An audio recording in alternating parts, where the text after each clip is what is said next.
고추류 수입량이 사상 최대치를 기록하면서 국내 고추 산업계에 위기감이 감돌고 있습니다. 농촌 지역 70대 이상 노년층의 주요 교통수단인 버스가 하루 평균 6대 정도만 운행돼 불편이 큰 것으로 나타났습니다.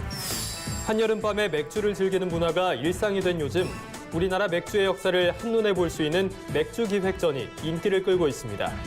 우주군이 과수산업 발전을 위해 9월 14일까지 과수 의무자조금 회원가입 신청을 받습니다.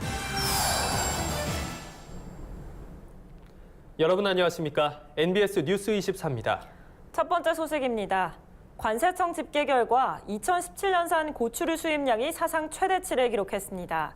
국내 자급률이 높은 작물 중 하나였던 고추가 저가 수입산에 밀려나고 있는 건데요. 농가 고령화로 인해 고추 재배를 포기하는 사례까지 늘고 있는 지금 고추가 수입에 전적으로 의존하고 있는 미래 전철을 밟지 않을지 우려의 목소리가 높아지고 있습니다. 전국 최대 고추 생산지 경북 안동. 농산물 공판장에서는 고추 경매가 한창입니다. 건고치 경매를 시작했습니다. 자, 8월 20일 건고치 경매를 시작합니다. 계속된 가뭄과 폭염으로 인해 작황이 좋지 않아 고추 생산량이 크게 줄어든 상황. 고추 가격은 크게 오름세를 보이다 잠시 주춤하고 있지만 건고추 값은 고공행진 중입니다. 전년 600g 반근의 건고추 가격이 평균 8,000원이었다면 오늘 금방 경매가 끝났는데 오늘 가격은 건당 14,000원 정도 거래되었습니다. 국내산 건고추 값이 크게 오른 가운데 고추류의 수입량은 크게 늘었습니다. 관세청 집계 결과 2017년산 고추류 수입량은 12만 2,484톤. 고추류 수입이 본격화된 2000년 이후 최대 물량을 기록한 겁니다.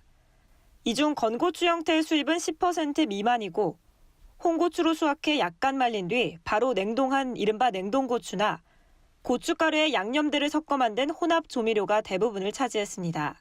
수입업자들이 건고추에 비해 관세율이 월등히 낮은 냉동고추나 혼합 조미료 등을 값싸게 들여와 시중에 대량 유통하고 있는 겁니다.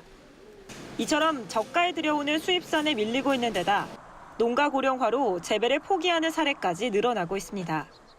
실제로 농림축산식품부 자료를 보면 건고추 자급률은 2016년 이미 절반 아래인 49.6%로 떨어졌고 올해 30%대까지 곤두박질 칠 수 있다는 우려가 나오고 있습니다. 국내 자급률이 높았던 대표적인 농산물 고추의 위상을 지키기 위해서라도 고추 산업 기반을 지키기 위한 대책이 시급해 보입니다. 농촌 주민들이 가장 많이 이용하는 대중교통은 버스입니다. 특히 70대 이상의 노년층에서 버스를 이용하는 비율이 가장 높은 것으로 나타났는데요. 문제는 농촌 버스의 일일 평균 운행 횟수가 약 6대라는 겁니다. 농촌 주민들이 평상시 주로 이용하는 교통수단은 승용차. 하지만 70대 이상 노년층의 경우 버스를 이용하는 비율이 압도적으로 높습니다. 경제적, 신체적으로 제약이 있는 노인들은 여전히 대중교통인 버스에 의지하고 있는 셈입니다. 그런데도 농촌 마을당 노선버스의 1일 평균 운행 횟수는 단 6.1대로 주민들의 이동권이 보장받지 못하다는 지적이 끊임없이 제기되어 왔습니다. 9시 나오면서 시장 봐갖고 12시경이 들어가면 좋은데 너무 4시경이면 너무 시간이 늦잖아요. 12시경이 한 4시경이. 아니 그래야 당기기 좋잖아요. 이런 상황에서 최근 전라남도의 100원 택시, 경상남도의 브라보 택시 등 각 도시별 교통 서비스 개선 사업이 확대되고 있습니다. 그 결과 대상 지역 주민의 대중교통 만족도가 2배 이상 증가하였고 외출 횟수가 증가하는 등 가시적 성과를 달성하였지만 대상 지역의 수혜자의 편차가 심하고 이용 횟수도 불충분하다는 점은 여전히 과제로 남은 상황. 시내버스나 이런 버스들 자체가 소형화로 자꾸 가야 회사가 이제 유지가 되니까요. 대형차 가지고는 유지가 안 되고. 따라서 농촌 주민의 이동권 확보를 위해 100원 택시 등의 수단을 보완할 수 있는 보다 다양한 교통수단과 운행 방식을 도입해야 한다는 목소리가 높습니다. MBS 뉴스 박준현입니다. 무더운 여름 맥주 한 잔 생각날 때 많으시죠? 치킨과 맥주의 줄임말 치맥부터 혼자 마시는 혼맥, 그리고 가게에서 마시는 맥주 가맥까지 맥주는 술을 넘어 하나의 문화로 자리 잡고 있는데요. 최근 맥주의 역사를 한눈에 볼 수 있는 자리가 마련됐습니다. 대한민국 술테마 박물관에서 열린 맥주 기획전. TV로드 뉴스 엄상현 기자가 취재했습니다. 해변에서 잔디밭에서 언제나 즐길 수 있었던 맥주. 1960년대 여름 달력에는 맥주가 빠지지 않았습니다. 맥주는 여성의 피부를 곱게 한다던 한 맥주 회사의 광고가 이채롭습니다.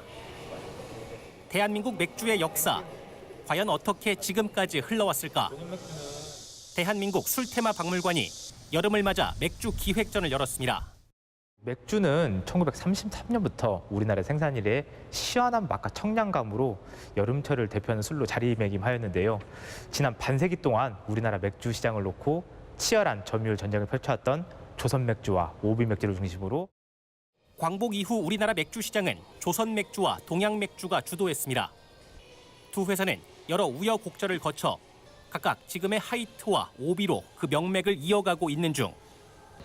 기획전에는 한국 전쟁을 딛고 회사를 재건하려는 동양 맥주의 지면 광고를 비롯해 조선 맥주 제조 공장의 사진, 오비 맥주 라벨의 탄생을 담은 도안 노트 등이 전시됐습니다. 이 밖에도 과거 맥주와 관련된 각종 사진과 광고, 맥주병, 상표 등을 통해 그 변천사를 확인할 수 있습니다. 전시장 한켠에는 전주의 독특한 음주 문화인 가맥집을 재현해 시음 행사도 열 계획입니다. 맥주와 함께 뷰티풀 썸머타임 기획전은 오는 10월 12일까지 이어집니다. 조각 작품을 만드는 과정을 직접 보고 작가의 설명도 들을 수 있는 국제 조각 심포지엄이 이천 설봉공원에서 열리고 있습니다. 뜨거운 햇볕 아래서 예술혼을 태우고 있는 현장을 TV로드 뉴스 주하영 기자가 다녀왔습니다. 공원에서 작품을 만드는 작가들의 움직임이 분주합니다. 돌을 깎고 쇠를 자르는 격한 작업입니다. 이천 설봉공원에서 올해로 21번째 열리고 있는 국제조각 심포지엄입니다. 국제조각 심포지엄의 묘미는 작품이 완성되는 과정을 감상할 수 있고 토요일과 일요일에는 작가로부터 직접 작품 설명도 들을 수 있다는 점입니다. 작가들에게도 심포지엄은 특별한 의미를 갖습니다. 올해 같은 더운 날씨에 오히려 땀 흘리면서 일하는 게 훨씬 더 또 그런 쾌감이 있는 것 같아요. 또 작가들하고 이렇게 공동 공간에서 같이 작업을 한다는 거는 매우 큰 의미가 있고. 올해 심포지엄에선 국내 작가 5명과 터키와 일본, 중국, 미국에서 온 국외 작가 4명이 함께 작업을 하고 있습니다. 各方面的条件，无论从生活、工作，配合、协调，包括还有我们的翻译，都非常的服务的，就是说为我们想得很周到，也很热情，所以非常非常感谢。 올해 심포지엄의 주제는 꿈을 조각하다로 작가들은 다양한 꿈의 세계를 작품으로 만들고 있습니다. 막내 서단은 높은 곳에 올라가서 과거를 되돌아보고 미래를 바라보면서 꿈을 갖자는 거였는데 연장선상으로 21회 올해의 주제는 꿈을 조각하다예요. 그래서 그 20회 때 가졌던 꿈, 20년 동안 품었던 꿈을 올해는 조각으로 표현해보자라고 생각합니다. 첫 해부터 지금까지 조각 심포지엄에서 탄생한 작품은 250점. 추진위는 지속되는 심포지엄으로 국내외의 이천시를 예술의 도시이자 관광도시로 알릴 수 있길 바라고 있습니다. 대한민국의 유일하게 21회째를 연결하고 있는 작품들이 행사이기도 합니다. 시민들과 또 대한민국에 또 찾는 분들, 관광객들에게 정말 하나의 볼거리를 제공해주고 가치 있게 조각을 통해서 마음의 정화를 할 수 있는. 그동안 참여한 작품과 현재 진행 중인 작품을 미니어처로 선보이는 특별 전시회는 오는 16일부터 이천 아트홀에서 볼 수 있습니다. 또 현재 작업 중인 작품의 완성작은 오는 28일부터 1년간 설봉공원 일원에서 전시됩니다. 의무 자조금 제도 알고 계십니까? 농업인 스스로가 자조금을 조성해서 운영할 수 있도록 하는 제도인데 전북 무주군이 오는 9월 14일까지 희망농가의 신청을 받아 과수 의무 자조금을 지원한다고 밝혔습니다. 무주군이 과수 산업 발전을 위해 과수 의무 자조금 회원가입 신청을 받습니다. 대상 품목은 포도와 복숭아, 단감, 떫은감, 사과로 재배 면적이 1000제곱미터 이상이면 가입할 수 있습니다.